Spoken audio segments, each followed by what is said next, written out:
A suposta conversão do imperador Constantino ao cristianismo está na base da disseminação da religião cristã, a ponto de ser a maior religião do mundo, com mais de 2,4 bilhões de adeptos, de seguidores ou de crentes, como puderes entender. Provavelmente tu não serias cristão se não fosse a adesão de Constantino ao cristianismo. Mas e se tudo isso não passar de uma farsa, conversão, e que era na verdade uma estratégia política?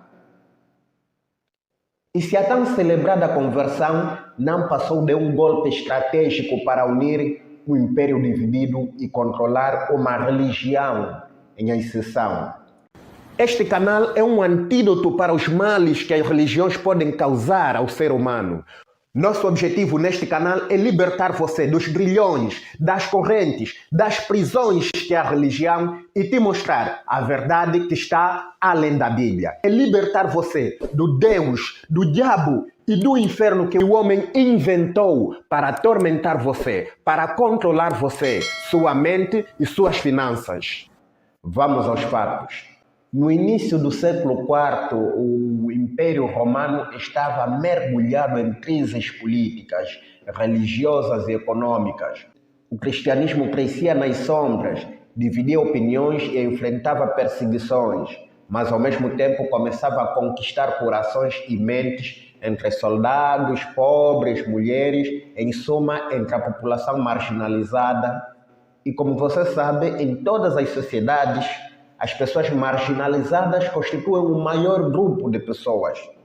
E não, o cristianismo não conquistava corações por influência do poder do Espírito Santo ou porque Jesus operava milagres de conversão ou algo similar. O cristianismo conquistava corações porque num império marcado pela desigualdade, doenças, fome, violência, a promessa de salvação, vida eterna e recompensa do sofrimento terreno pós-morte numa possível ressurreição era extremamente sedutora para escravos, pobres, oprimidos. Apenas isso. Não tem nada a ver com milagres ou coisa assim.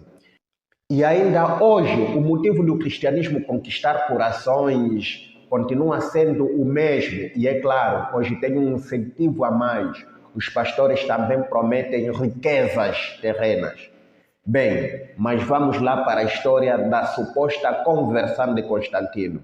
Bem, segundo a lenda, porque é isso que se trata, é uma lenda, Constantino teve uma visão antes da Batalha da Ponte de Milvia, em 312 d.C. Ele teria visto no céu uma cruz e ouvido uma voz dizendo: "In hoc signo vinces", ou seja, com este sinal tu vencerás.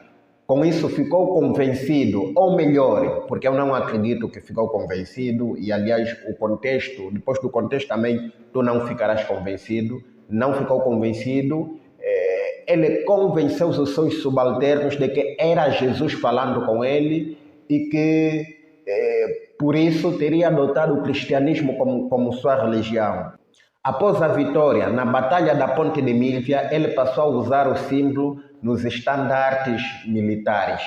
Essa história é contada com muito entusiasmo pelos pastores e apologetas, defendendo o poder de Deus ou a intervenção de Jesus para a disseminação do evangelho do cristianismo. Mas a verdade é que essa história possui muitas falhas lógicas que, numa análise neutra, refuta totalmente a existência e o poder de Deus ou de Jesus. Primeiro é que a cruz que Constantino alegadamente teria visto não era a cruz simples que hoje nós conhecemos e que associamos ao cristianismo moderno, aquela cruz que é o crucifixo com ou sem Jesus.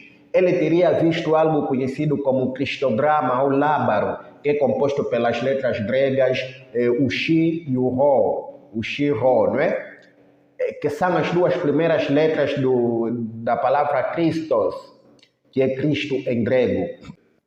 Esse símbolo, conhecido como Shiro, foi usado nos estandartes militares após a vitória na Batalha da Ponte Milvia.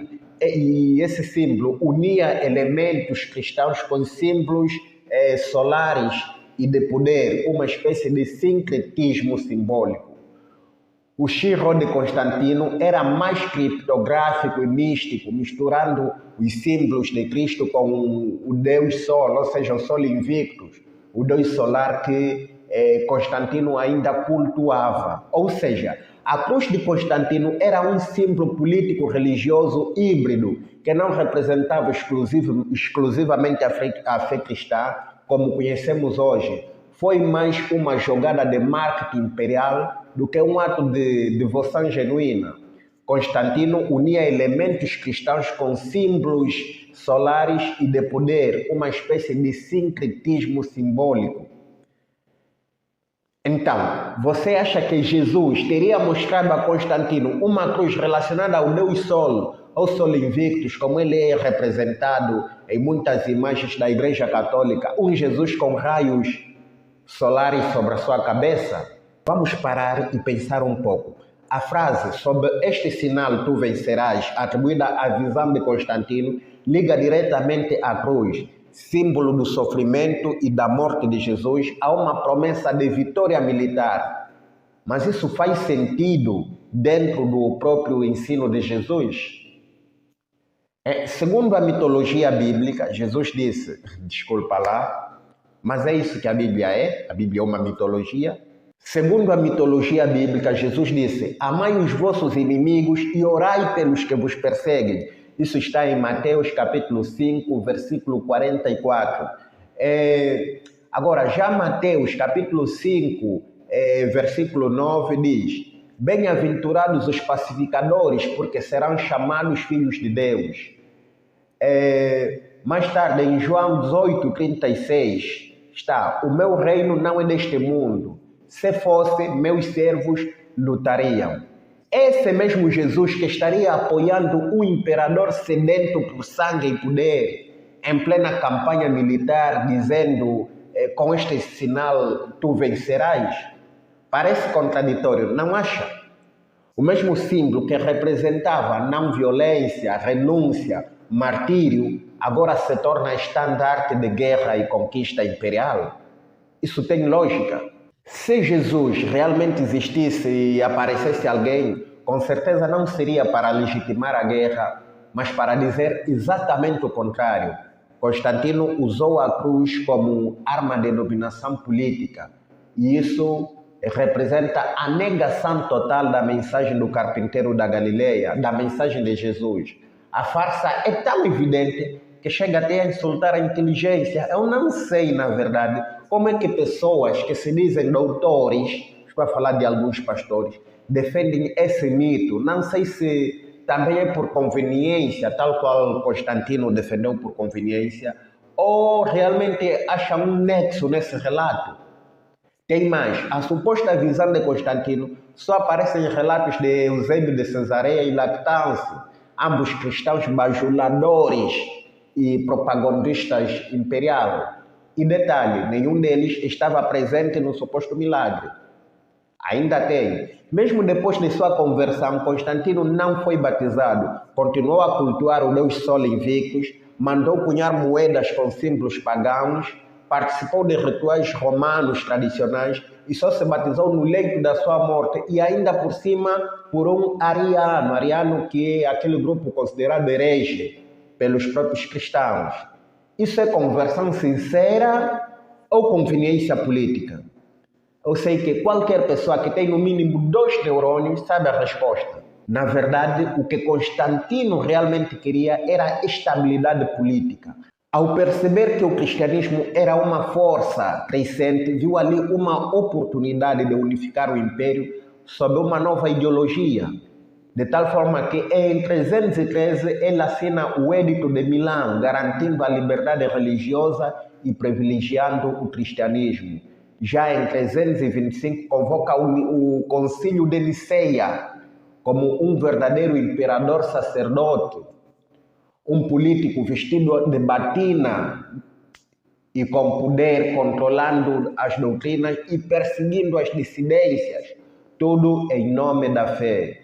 Então, a suposta conversão de Constantino foi o ponto de virada. O cristianismo deixou de ser a fé dos perseguidos e passou a ser a religião dos perseguidores. De símbolo, de martírio, virou instrumento de domínio. E o império que antes matava cristãos, agora matava em nome de Cristo. A conversão de Constantino não foi um milagre, foi uma jogada política genial.